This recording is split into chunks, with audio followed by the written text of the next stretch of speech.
3 hours before I was supposed to say I do to the love of my life, my phone buzzed with a message that would destroy everything I thought I knew about my fiancé. My brother's words were simple but terrifying.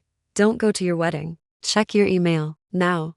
What I found in that email didn't just cancel my wedding, it saved my life. But before I tell you what was in that email, you need to understand how perfect my life seemed just 24 hours earlier. My name is Sarah, and for the past year, I'd been living what I thought was a fairy tale. I was marrying David, successful, charming, everything I'd ever dreamed of in a partner. We'd met at a coffee shop 2 years ago when he literally ran into me, spilling my latte all over my white dress. Most people would be furious, but there was something about his genuine panic and the way he kept apologizing that made me laugh instead. David was perfect. Too perfect, maybe. He remembered every little detail about me, how I liked my coffee, my favorite flowers, the way I always tucked my hair behind my left ear when I was nervous. He'd surprise me with handwritten notes, weekend getaways to places I'd mentioned wanting to visit in passing conversations. My friends were jealous. "You're so lucky, Sarah," they'd say. "David treats you like a queen,"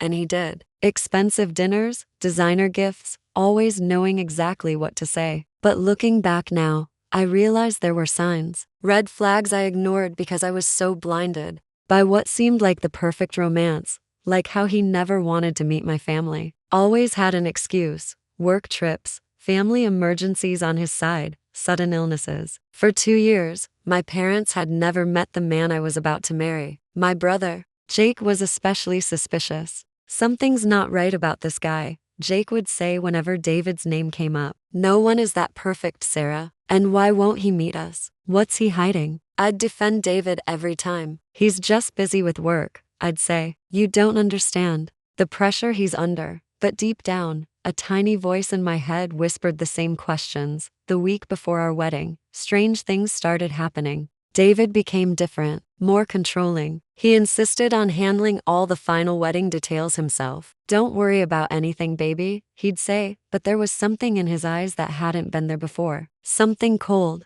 He started checking my phone when he thought I wasn't looking. When I confronted him about it, he laughed it off. "Just making sure no one's trying to stress you out before our big day," he said, kissing my forehead. But his kiss felt different too. Less warm, more possessive. Then there were the calls. Late-night phone calls that he'd taken another room, speaking in hushed, urgent tones. When I asked who was calling so late, he'd always have an explanation ready. "Work emergency," or "my cousin in California, time difference, you know," always. An answer, always logical, always too convenient. The biggest red flag should have been when he suggested we move to Portland right after our honeymoon. "Fresh start," he called it. "Just you and me, away from all the noise." He'd already found us an apartment, signed a lease, even arranged for movers, all without discussing it with me first. "But what about my job?" I asked. "My family? You can find another job," he said, his hand gripping mine just a little too tightly. "And we can visit your family whenever you want." But something in his tone suggested otherwise. I should have listened to that voice in my head. I should have paid attention to Jake's warnings. But I was in love. Or what I thought was love. I was so desperate for my happily ever after that I ignored every single warning sign the universe was throwing at me. The morning of my wedding day started like something out of a movie. Sunshine streaming through my childhood bedroom window, birds chirping, my wedding dress hanging like a beautiful white ghost in the corner. I woke up with butterflies in my stomach, the good kind, or so I thought. My maid of honor, Lisa, arrived early with coffee and pastries. We laughed as she helped me with my hair and makeup, sharing memories and talking about the future. Everything felt perfect, magical even. "You're glowing," Lisa said, applying the final touches of mascara. "David is so lucky." I smiled at my reflection. I did look happy, radiant even. But now I wonder if what I was seeing was relief. Relief that I was finally getting my fairy tale ending, rather than genuine joy. Around noon, my phone started buzzing with messages. Wedding vendors confirming details, guests asking for directions, normal wedding day chaos. I was too busy getting ready to check every message immediately. If I had, things might have been different. Or maybe they would have been worse. David had texted me several times that morning. "Can't wait to see you walking down that aisle." And "Today's the day, Mrs. Soon-to-be Miller." And finally, I have a surprise for you after the ceremony. You're going to love it. At the time, those messages made me smile. Now, they make my skin crawl. It was 3:47 p.m. I remember the exact time because I was staring at the clock, calculating how much time I had left before I needed to leave for the church. 3 hours and 13 minutes until I walked down the aisle. That's when my phone buzzed with a message from Jake. The message was short, but it hit me like a physical blow. Don't go to your wedding. Check your email now. I'm not joking, Sarah. Do not marry David. My hands started trembling as I stared at the screen. Jake wasn't the type to joke about something like this. He was the most level-headed person I knew, the brother who'd always protected me, who'd never steered me wrong. Lisa saw my face change. Sarah, what's wrong? You look like you've seen a ghost. I need to check my email, I whispered, my fingers fumbling with my phone. Now? Sarah, we need to leave for the church in an hour. Your hair isn't even finished. Now? I snapped, louder than I intended. My heart was pounding so hard I could hear it in my ears. I opened my email app with shaking hands. There it was, a message from Jake with the subject line, "You need to see this before you make the biggest mistake of your life." What I read in that email didn't just cancel my wedding. It revealed that the man I thought I knew, the man I was about to promise my life to, didn't exist at all. Jake's email contained attachments. Lots of them. Screenshots, documents, photographs. As I scrolled through them, my perfect world crumbled, piece by piece. The first attachment was a marriage certificate. David Miller, married to Rebecca Chen, dated just 8 months ago. 8 months ago, when he was supposedly head over heels in love with me. But it got worse. The second attachment was a police report. David Miller, arrested for fraud, identity theft, and domestic violence. The victim was Rebecca Chen, his wife, the wife I didn't know existed. My hands were shaking so violently I could barely hold my phone. Lisa was talking to me, but her voice sounded like it was coming from underwater. Everything felt surreal, like I was watching someone else's life fall apart. The third attachment was the most devastating. Screenshots of conversations between David and someone named Marcus. In these messages, David was bragging about his long con with a naive girl named Sarah. She's so easy to manipulate, one message read. I've got her completely convinced I'm the perfect guy. She's already talking about joint bank accounts after the wedding. This is going to be my biggest score yet. Another message. The best part is she has no family around to ask questions. Well, except for that brother. But I'll be moving her across the country right after the wedding. By the time anyone realizes what happened, we'll be long gone. And the final message, sent just that morning. Today's the day. After tonight, Sarah Miller will have signed over her trust fund, her inheritance, and access to her accounts. By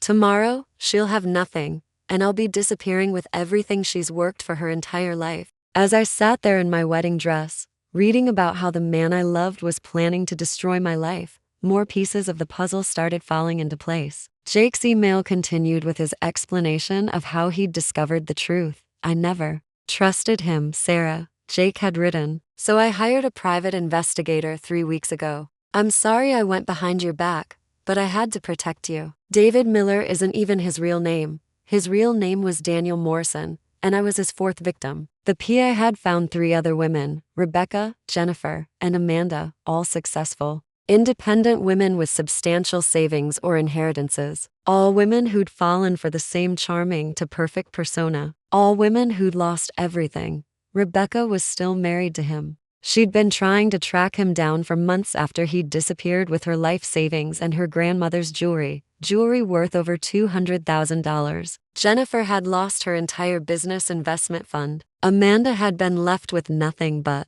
debt and a restraining order she couldn't enforce because she didn't know where he was. The most chilling part was how systematic it all was. The coffee shop where we'd accidentally met, he'd been watching me for weeks, learning my routine. The spilled coffee wasn't chance, it was calculated. Every romantic gesture, every perfect gift, every word of love had been part of an elaborate con designed to make me trust him enough to give him access to everything I owned. The surprise he'd mentioned for after the wedding, Jake's investigation, revealed that Daniel, had already booked a flight to Mexico under a fake passport, a one-way ticket scheduled for the morning after our wedding. My honeymoon was supposed to be his escape route, By the time I finished reading Jake's email, it was 4:30 p.m. in 2.5 hours. I was supposed to be walking down the aisle to marry a man who was planning to rob me blind and disappear forever. But here's the thing that still gives me nightmares. If Jake hadn't found out, if he hadn't sent that email, I would have done it.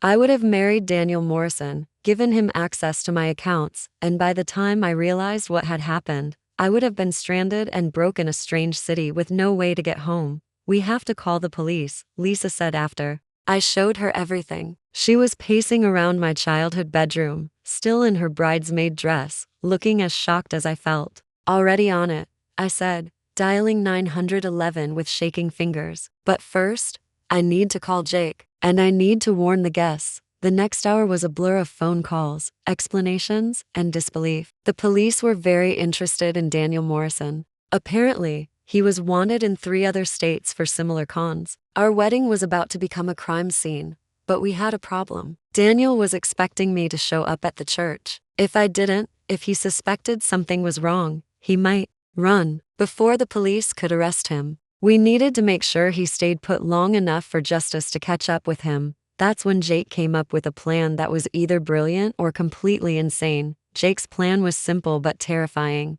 I would go to the church as planned. But instead of a wedding, we'd be setting a trap. The police would be waiting, disguised as guests. When Daniel least expected it, when he thought he'd successfully pulled off his con, they'd arrest him. Absolutely not, I said. I'm not getting anywhere near that psychopath. Sarah, he needs to be stopped, Jake insisted. If he runs now, he'll just find another victim. Another woman who'll go through what you're going through right now. This might be our only chance to catch him. The hardest part was that Jake was right. As much as I wanted to hide in my room and pretend none of this had ever happened, I couldn't let Daniel do this to someone else. I couldn't let another woman fall for his lies and lose everything. So I made the most terrifying decision of my life. I would go to the church. I would walk down that aisle. But instead of saying I do, I would make sure Daniel Morrison faced justice for what he'd done to me and all his other victims. The church was packed. All our friends and family had gathered to celebrate what they thought would be the happiest day of my life. They had no idea they were about to witness something completely different. I stood at the back of the church in my wedding dress, bouquet in hand, watching Daniel wait for me at the altar. He looked so handsome in his tuxedo, so confident, so normal. If I hadn't known what I knew, I would have thought he was the perfect groom waiting for his bride. But I could see it now, the coldness in his eyes that I'd mistaken for intensity, the way he kept checking his watch and looking toward the exits. He wasn't a nervous groom. He was a predator calculating his next move. The wedding march began to play, and I started walking down the aisle. Every step felt like it took forever. My legs were shaking so badly I could barely stand, but I kept moving forward. I had to keep up the act long enough for the police to get into position. Daniel's face lit up when he saw me. That charming smile that had won my heart 2 years ago now made my stomach turn. As I got closer, I could see him mentally calculating, probably thinking about all the money he'd have access to in just a few minutes. When I reached the altar, he took my hands in his. His touch, which used to make me feel safe and loved, now made my skin crawl. But I forced myself to smile, to play the part of the happy bride just a little longer. You look beautiful, he whispered, and for a split second, I almost believed he meant it. That's how good he was at this. Even knowing everything I knew, part of me still wanted to believe that somewhere in all those lies, there had been some genuine feeling. The minister began the ceremony. Dearly beloved, we are gathered here today.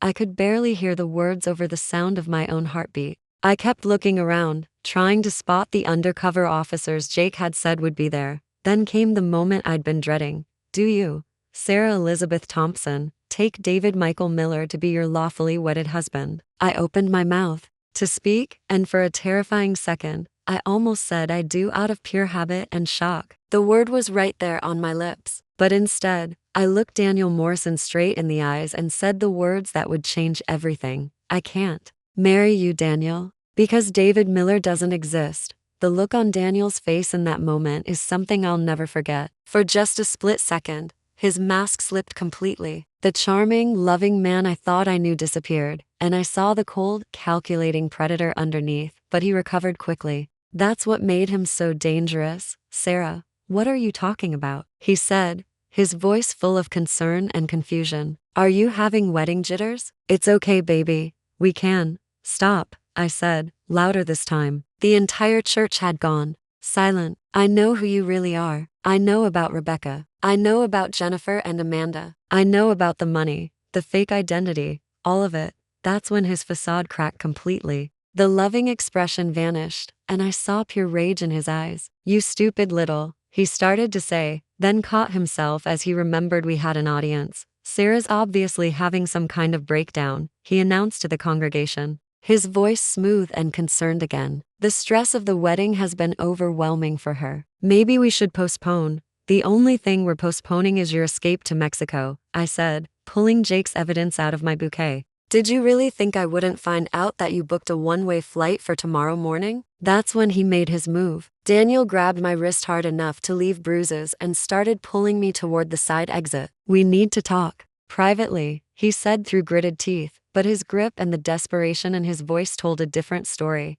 I tried to pull away, but he was stronger than me. For a moment, I felt real fear. This was the man who'd hurt Rebecca badly enough to send her to the hospital. This was the man who'd destroyed 3 other women's lives without a trace of remorse. But then I heard Jake's voice. Let her go, Daniel. Jake was standing at the back of the church with Detective Maria Rodriguez and 3 other officers. They weren't trying to hide anymore. Daniel's time was up. Daniel Morrison, Detective Rodriguez called out, her voice carrying clearly through the silent church. You're under arrest for fraud, identity theft, bigamy, and domestic violence. The change in Daniel was immediate and terrifying. The mask didn't just slip, it shattered completely. Gone was any pretense of being the charming, loving man I'd fallen for. In his place was someone I didn't recognize at all. He tightened his grip on my wrist and pulled me closer. This isn't over, he hissed in my ear. You think you're so smart, but you have no idea what you've just done to yourself. But before he could say anything else, Jake was there,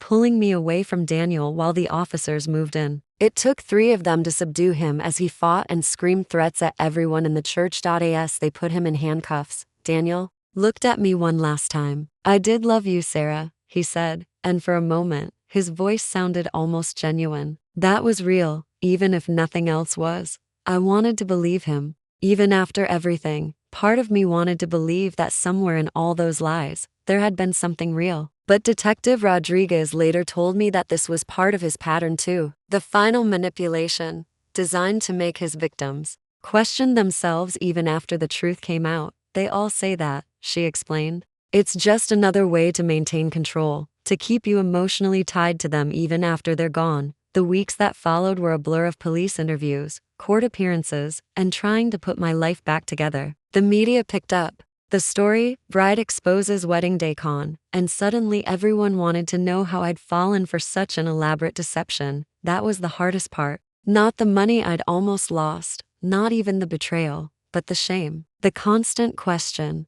How could you not know? As if love and manipulation were simple things, as if anyone could see through a con artist who'd spent years perfecting his craft. But through it all, I had Jake, my brother, who'd never stopped looking out for me even when I'd pushed him away. He'd saved my life in every way that mattered. I'm sorry I didn't trust you, I told him one evening as we sat in my childhood bedroom, surrounded by all the wedding gifts I'd have to return. You were in love, he said simply. Or you thought you were. That's not your fault, Sarah. That's what he counted on. Daniel Morrison, I refused to call him David anymore, pled guilty to multiple charges. He got 12 years in prison, and the judge made sure he'd have to pay restitution to all his victims. Rebecca got her grandmother's jewelry back. Jennifer recovered most of her business fund. Amanda finally got the justice she'd been seeking for 3 years. As for me, I got something more valuable than money. I got my life back. It's been 8 months since my almost wedding, and people often ask me if I'll ever trust anyone again. The answer is yes,